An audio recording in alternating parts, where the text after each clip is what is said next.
দেখো বন্ধুরা, আমি এখনো রেডি হয়ে গেছি। তো চলো যাই মন্দিরে, গিয়ে তোমাদের সাথে যতটুকু পারবো শেয়ার করবো।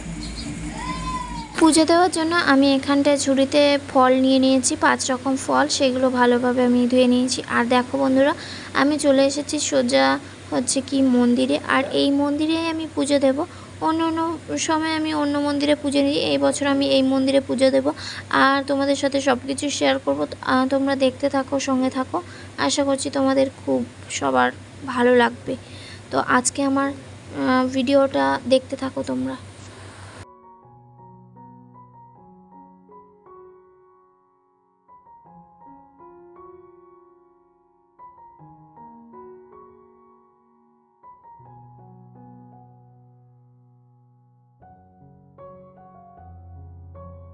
Welcome back to my channel অপিরপাস ডেইলি ব্লগে তোমাদেরকে জানাই অনেক অনেক ওয়েলকাম। আজকে একটা নতুন ব্লগে তোমাদের সাথে শেয়ার করছি নীল ষষ্ঠী পুজো ব্রত কেন পালন করা হয় আর নীল ষষ্ঠী পুজোর বিধি।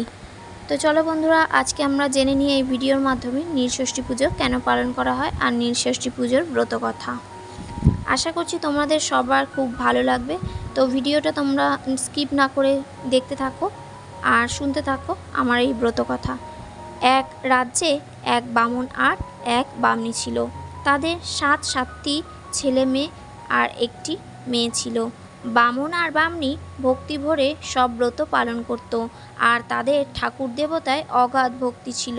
কিন্তু এত ভক্তি, ব্রত, পূজা সবই বৃথায় চলে যায়। প্রতিবার তাদের সন্তান হয় মাত্র 2 বছর বেঁচে থাকে। আর সেই দুঃখে এইসব দেখে বার বলোই আর ব্রতই বলো, পূজা কোনো কিছুই সব মিথ্যে বলে মনে করে।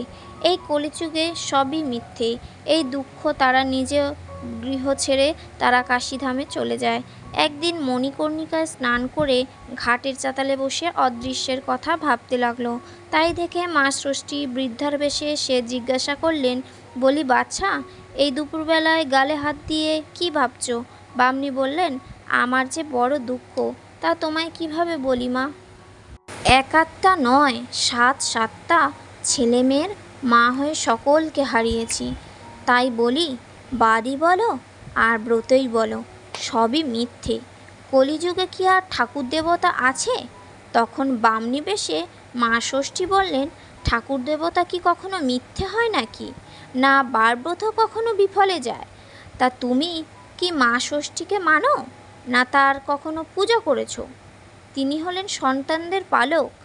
এ কথা শুনে তাড়াতাড়ি বামনি বলে উঠল, এ কি, মা ষষ্ঠীকে মানি না?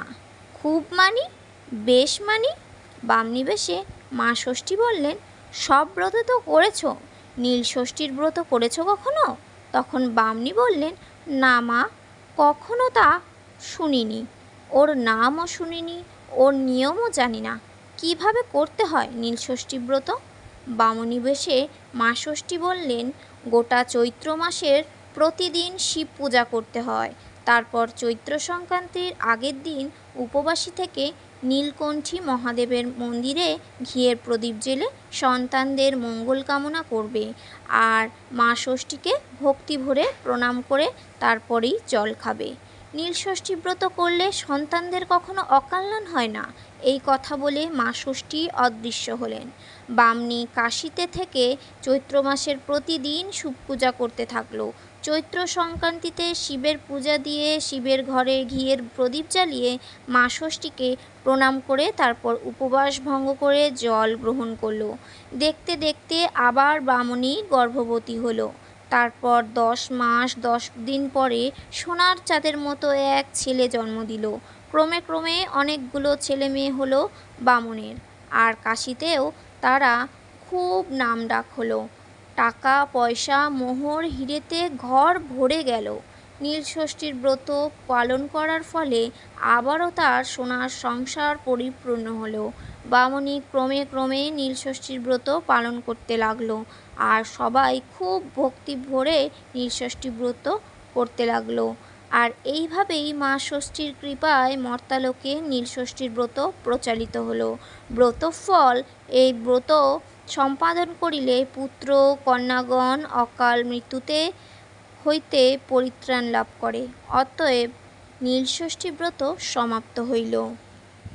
তো বন্ধুরা, আজকে এই নীলষষ্ঠী ব্রত কথা তোমাদের কেমন লাগলো অবশ্যই তোমরা কমেন্টে জানিও। আর যদি আমার এই ভিডিওটি ভালো লেগে থাকে তবে অবশ্যই একটা লাইক কমেন্ট শেয়ার করতে ভুলো না বন্ধুরা।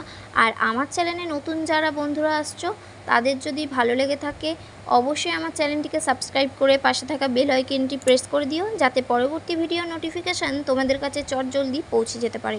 আর পুরনো বন্ধুরা যারা আমার ভিডিও দেখছো তাদেরকে অনেক অনেক ভালোবাসা। তো বন্ধুরা, আজকের ব্লগটা এই পর্যন্তই থাকলো। দেখা হচ্ছে নতুন আরেকটি ব্লগের সাথে তোমাদের সাথে। তো সবাই তোমরা সুস্থ থাকো, ভালো থাকো।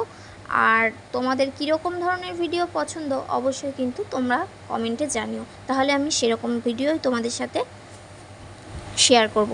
তো চলো, আজকের ব্লগটি এখানেই শেষ করলাম। সবাই ভালো থেকো, সুস্থ থেকো, টাটা।